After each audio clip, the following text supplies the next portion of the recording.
At the St. Bernard Road Home Auction, goodbyes go quick. And winning bidders like Mark Maderi already have big plans in mind. It's a buildable lot. There's new sidewalks, new streets, everything right there for you. So a person can buy a lot in Metro New Orleans area for $5,000. I mean, that's unheard of. The Louisiana Land Trust recently transferred more than 1,400 road home properties to St. Bernard Parish. Maderi's lot is among the 150 vacant properties the parish auctioned off Saturday morning. Around 400 renovators, house flippers, and soon-to-be homeowners came to test their luck. Bradley Robin Jr. signed on the line with plans to expand. Probably fencing around it and park some trailers and just get some stuff out of different places to free up some space. The parish wants people to take empty lots, put in time, money, and eventually develop them into homes or something more. If we can put these properties back into commerce, pay in taxes, we can then relieve the parish from having to take care of these properties. It's a good feeling to see people coming back and having the want to come back and build in St. Bernard again. Exactly what Mark Maderi hopes to do as he surveys a new addition in Arabi. There's not much now, but... So I have an opportunity to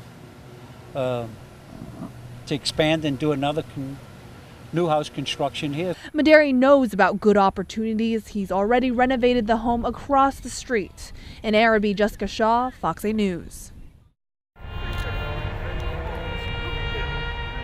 Under a beaming sun, hundreds gathered to pay their final respects to Officer Vernell Brown. Great guy. We're going to miss him. We're really going to miss him. The 47-year-old died July 17th, 5 days after being hit by a car on the Pontchartrain Expressway. The veteran officer was investigating a car fire when two other vehicles collided, one hitting Brown. It's a horrible thing that we're going through right now, but everyone made remarks that it's hard right now, but we'll make it. The markings of an officer's funeral becoming an all too familiar sight. Just weeks earlier, an OPD officer, Daryl Holloway, lost his life when he was shot to death in the line of duty. I mean, it's really important that we stay together as one united family. Officer Brown's funeral comes almost exactly 1 month after Officer Holloway's. Holloway's family says the two officers were friends, and Brown even served as an escort in Holloway's funeral procession. With our family, it was community and people coming that propped us up, that prayed for us, that made us feel wanted and special. So it was important for us to come out to do the same for his family. Brown's brothers and sisters on the force, they're getting support too. Members of other law enforcement agencies showed up Saturday, admitting so many deaths in the line of duty take a toll. It does hurt us when we see our brothers and sisters like this. It's very difficult, but we are a resilient group of people, just like the citizens of the city are resilient. Superintendent Michael Harrison says it's important the community doesn't forget the officers who dedicate their lives to keeping us safe.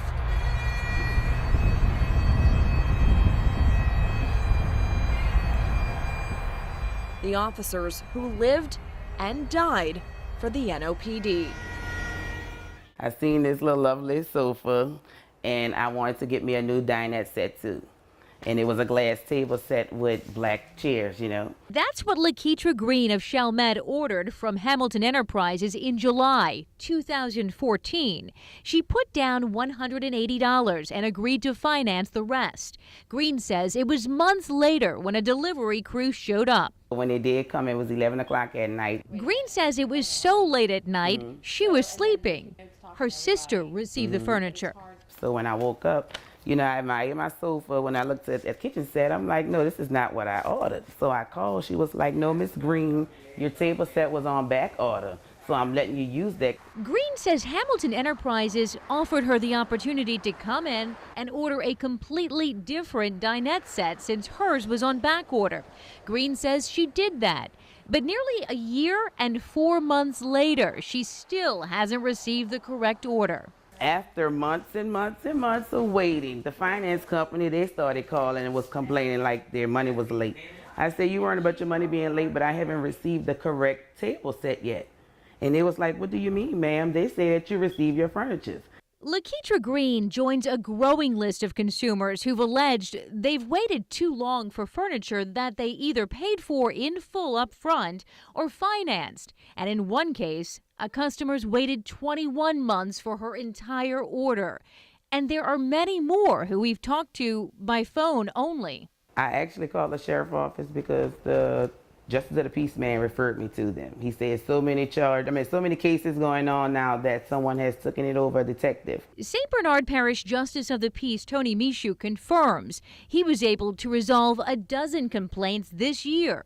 But in the last couple of weeks, he says he's received 12 more complaints against Hamilton Enterprises in Chalmette. Always a great player, always there. Outside the Palm Court Jazz Cafe, his pictures grace the windows.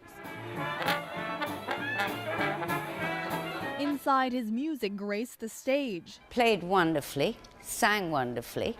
Lionel Furbos, an icon of New Orleans' traditional jazz scene, passed away Saturday morning. He was the city's oldest musician, garnered international attention for playing well into his golden years. Lionel would play regularly here at the Palm Court Jazz Cafe. He came every Saturday until his health finally kept him away. I mean, he didn't want to stop playing. Even when he got weaker, he came in a few times and just sang. He never sought to be a star. He was a part-time musician. He was a tinsmith during the day. That's how he made his living. He played at night, but his dedication to the craft of making music was impeccable. That dedication would earn the respect of greats like Pete Fountain. It's a shame to be done. Great guy, wonderful, good people. And serve as inspiration to the next generation. He practiced just about every day. Past his 100th birthday, he was still practicing all the time. I mean, that's how dedicated he was to the music, was the fact that he knew that he had to practice. And that, more than anything else, was an example to a lot of the younger players.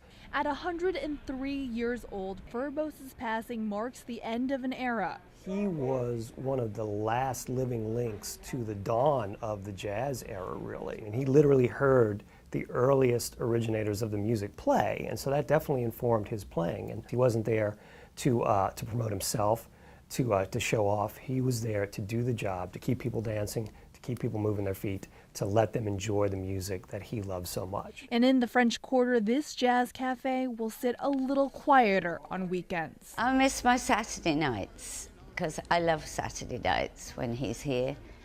And it meant so much, and we have so many people who would come especially to hear him. In New Orleans, Jessica Shaw, Fox 8 News.